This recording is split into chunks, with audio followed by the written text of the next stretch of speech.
ನಮಸ್ಕಾರ ಸ್ನೇಹಿತರೆ, ಸಿದ್ದರಾಮ್ ಪಾಟೀಲ್ ಯೂಟ್ಯೂಬ್ ಚಾನಲ್ಗೆ ಸ್ವಾಗತ ಸುಸ್ವಾಗತ. ನಾನು ನಿಮ್ಗೆ ಇವತ್ತು ಯಾವ ಟಾಪಿಕ್ ಬಗ್ಗೆ ಹೇಳ್ಕೊಡೋದೇನೆಂದ್ರೆ ರೇಷನ್ ಕಾರ್ಡ್. ಇವಾಗ ಚುನಾವಣಾ ನೀತಿ ಸಂಹಿತೆ ಸಡಿಲವಾದ ಕಾರಣ ರೇಷನ್ ಕಾರ್ಡ್ ಅರ್ಜಿ ಹಾಕಕ್ಕೆ ಅಪ್ಲಿಕೇಶನ್ ಇನ್ನು 2-3 ದಿವಸದಲ್ಲಿ ಅಧಿಸೂಚನೆ ಪ್ರಕಟಣೆ ಆಕೈತಿ. ನೀವು ಹೊಸ ರೇಷನ್ ಕಾರ್ಡ್ ಮಾಡಿಸ್ಕೊಳ್ಳೋರು ಇದ್ರೆ ಹೊಸದು ಮಾಡಿಸ್ಕೋಬಹುದು.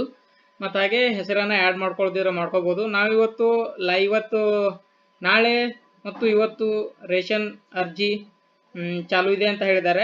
ಹೀಗಾಗಿ ನಾವು ಲೈವ್ ಅಲ್ಲೇ ಇವತ್ತು ಚೆಕ್ ಮಾಡೋಣ ಅದು ರೇಷನ್ ಅರ್ಜಿ ಚಾಲು ಇದೆನಾ ಇಲ್ವಾ ಅಂತ. ಇವಾಗ ನೋಡೋಣ, ಲೈವ್ ಅಲ್ಲಿ ಹೋಗೋಣ. ಇವಾಗ ನಾವು ಆಹಾರ ವೆಬ್ಸೈಟಿಗೆ ಬಂದೆವು. ಇಲ್ಲಿ ಇದ್ರ ಮೇಲೆ ಕ್ಲಿಕ್ ಮಾಡಿ, ಇಲ್ಲಿ ಲಾಗಿನ್ ಐಡಿ ಆಲ್ರೆಡಿ ನಂದಿದೆ.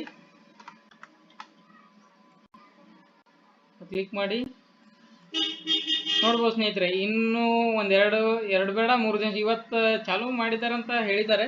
ನೋಡ್ಬೇಕು ಅದು ಏನಾಗಿದೆ. ಅರ್ಜಿ ಪ್ರಾರಂಭಿಸಿದ್ದಾರೆ ಅಂತ ಏನೋ ಇಲ್ಲ ಮೂಲ ಮಾಹಿತಿಯಿಂದ ತಿಳಿದು ಬಂದಿದ್ದಾರೆ. ಆದರೆ ಇವತ್ತು ನೋಡೋಣ, ಚೆಕ್ ಮಾಡೋಣ ನಾವು.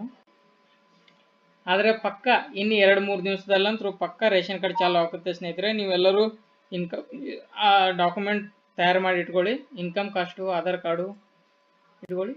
ಇವತ್ತು ಇಲ್ಲಿ ನೋಡೋಣ, ನಾವು ಇದನ್ನು ನೋಡ್ಬೋದು ಸ್ನೇಹಿತರೆ. ನೀವು ಇಲ್ಲಿ ಹೊಸ ಪಡಿತರ ಚೀಟಿಗಾಗಿ ಅರ್ಜಿ ಅಂತ ಇದೆ. ಇಲ್ಲಿ ನೋಡ್ಬೋದು ನೀವು, ಹೊಸ ಪಡಿತರ ಚೀಟಿಗಾಗಿ ಅರ್ಜಿ ಅಂತ ಇದೆ. ಇದ್ರ ಮೇಲೆ ಕ್ಲಿಕ್ ಮಾಡೋಣ. ಇಲ್ಲಿ ನೋಡ್ಬೋದು ಸ್ನೇಹಿತರೆ, ನೀವು ಹೊಸ ಪಡಿತರ ಚೀಟಿಗಾಗಿ ಅರ್ಜಿಗಳನ್ನು ತಾತ್ಕಾಲಿಕವಾಗಿ ಸ್ಥಗಿತಗೊಳಿಸಲಾಗಿದೆ. ಇದು ಹೊಸ ಪಡಿತರ ಚೀಟಿಗೆ ಸಂಬಂಧಿಸಿದಂತೆ, ಹೊಸ ರೇಷನ್ ಕಾರ್ಡ್ಗೆ ಸಂಬಂಧಿಸಿದಂತ ಇರುವಂತ ಮಾಹಿತಿ ಇದು. ಮತ್ತೆ ನಾವು ಮೇನ್ ಪೇಜ್ಗೆ ಹೋಗೋಣ. ಇಲ್ಲಿ ಪಡಿತರ ಚೀಟಿಯಲ್ಲಿ ವಿಳಾಸ ಮತ್ತು ಸದಸ್ಯರ ಹೆಸರು ಸೇರಿಸುವುದು, ಇದನ್ನ ನೋಡೋಣ ಸ್ನೇಹಿತರೆ. ಇದು ಇಲ್ಲ ಸ್ನೇಹಿತರೆ, ಇದು ಸ್ಥಗಿತಗೊಳಿಸಲಾಗಿದೆ. ಇನ್ನು 2 ದಿವಸದಲ್ಲಿ ಇದು ಚಾಲು ಮಾಡ್ತಾ ಸ್ನೇಹಿತರೆ. ಇನ್ನು 2 ದಿವಸದಲ್ಲಿ ಹೊಸ ಪಡಿತರ ಚೀಟಿ ಮತ್ತು ಪಡಿತರ ಕಾರ್ಡ್ ತಿದ್ದುಪಡಿ ಅರ್ಜಿ ಪ್ರಾರಂಭವಾಗುತ್ತದೆ. ಆದರೆ ಸರ್ಕಾರಕ್ಕೆ ಒಂದು ಮನವಿ ಸ್ನೇಹಿತರೆ, ಬರೀ 1 ಗಂಟೆ 2 ಗಂಟೆ ಸರ್ವರ್ ಕೊಟ್ಟರೆ ಆಗಲ್ಲ. 1 ಗಂಟೆ 2 ಗಂಟೆ ಅಷ್ಟೇ ಪ್ರಾರಂಭಿಸಿದರೆ ಸಾಲದು. ಯಾಕಂದರೆ ಸಿಕ್ಕಾಪಟ್ಟಿ ರೇಷನ್ ಕಾರ್ಡ್ದಾಗ ಹೆಸರು ಸಿಕ್ಕಾಪಟ್ಟಿ ಮಂದಿವು ವಾಸಲ ನೀವು KYC ಮಾಡಿಲ್ಲ ಅಂತೇಳಿ ತೆಗೆದೋಗ್ದಾರ. ಅದೇ ಸರ್ಕಾರದವರು ತೆಗೆದೋಗ್ದಾರ. ಅದು ಕಾರಣ ಕೇಳಿದ್ರೆ KYC ಮಾಡಿಲ್ಲ ಅಂತ ಅಲ್ಲ, ನಿಮ್ಗೆ ಚುನಾವಣಾ ಬ್ಯಾನರ್ಗಳು ಹಾಕಕ್ಕೆ ದುಡ್ಡು ಇರ್ತೈತಿ. ಒಂದು ಅಡ್ವರ್ಟೈಸ್ಮೆಂಟ್ ಕೊಡ್ಬೋದಿತ್ತಲ್ಲ, ಏನು ಹೊಸ KYC ಮಾಡ್ಕೋರಿ, ಇಲ್ಲ ಅಂದ್ರೆ ರೇಷನ್ ಕಾರ್ಡ್ನಾಗ ಹೆಸರು ಹೋಗೈತೆ ಅಂತೇಳಿ ಹೇಳ್ಬೋದಿತ್ತು ನೀವು. ನ್ಯೂಸ್ ಪೇಪರ್ ಮುಖಾಂತರ ಆಗಲಿ, ಸಾಮಾಜಿಕ ಜಾಲತಾಣದ ಮುಖಾಂತರ ಆಗಲ್ಲ. ಹಂಗೇನು ಹೇಳಿಲ್ಲ ಸ್ನೇಹಿತರೆ. ಅವರು ವಾತ್ಸಲ ಸರ್ಕಾರ ಬಂದ್ಮೇಲೆ ಅವರು ಡೈರೆಕ್ಟ್ ಆಗಿ ಏನು ಮಾಡಿದ್ರು ಅಂದ್ರೆ, ಹೆಸರು KYC ಅಂದ್ರೆ 150 ರೂಪಾಯಿ ಕೊಡೋದು ಬರ್ತದೆ ಅಂತ ಹೇಳಿ ಡೈರೆಕ್ಟ್ ಹೆಸರು ತೆಗೆದು ಹೋಗಿದ್ಬಿಟ್ರು. ಮತ್ತೆ ಎಷ್ಟೋ ರೇಷನ್ ಕಾರ್ಡ್ಗಳನ್ನು ಬಂದ್ ಮಾಡಿದ್ರು. ಮತ್ತು ಅದು ಫ್ಯಾಮಿಲಿ ಮೆಂಬರ್ ಇರ್ತಾರಲ್ಲ, ಅದನ್ನು ಇದು ಮಾಡಿಬಿಟ್ರು. ಅವು KYC ಆಗಿಲ್ಲ ಅಂಥೇಳಿ ಏನು ಮಾಡಿಬಿಟ್ರು, ಹೆಣ್ಮಕ್ಳನ್ನ, ಎಷ್ಟೋ ಫ್ಯಾಮಿಲಿ ಹೆಡ್ ಇದ್ದಂಥ ಹೆಣ್ಮಕ್ಳನ್ನ ರೇಷನ್ ಕಾರ್ಡ್ನಿಂದ ತೆಗೆದೋಗ್ಬಿಟ್ರು. ಹೀಗಾಗಿ ತುಂಬಾ ಪ್ರಾಬ್ಲಮ್ ಆಗಿತ್ತು. ಮತ್ತೆ ಕೊಟ್ಟರು ಕರೆ 1 ತಾಸು 2 ತಾಸು ಅರ್ಜಿ ಅಷ್ಟೇ ಕೊಟ್ಟರು ಸೇರ್ಸೋಕ್ಕೆ ಮತ್ತು ಹೊಸದು ಮಾಡೋಕ್ಕೆ. ಅದರಿಂದ ಏನೂ ಪ್ರಯೋಜನ ಆಗಲಿಲ್ಲ. ಹೇಳ್ತಾರೆ ದವಾಖಾನೆ ಆಸ್ಪತ್ರೆ ಸಂಬಂಧ ಅಷ್ಟೇ ಅಂತೇಳಿ, ಆದರೆ ಏನೂ ಅದು ಪ್ರಯೋಜನ ಆಗಲಿಲ್ಲ. ಈ ಸಲನಾದರೂ ಸರ್ಕಾರಕ್ಕೊಂದು ಮನವಿ ಏನಪ್ಪ ಅಂದರೆ, ಇದನ್ನು ಎಕ್ಸ್ಟೆಂಡ್ ಮಾಡಿ ಒಂದು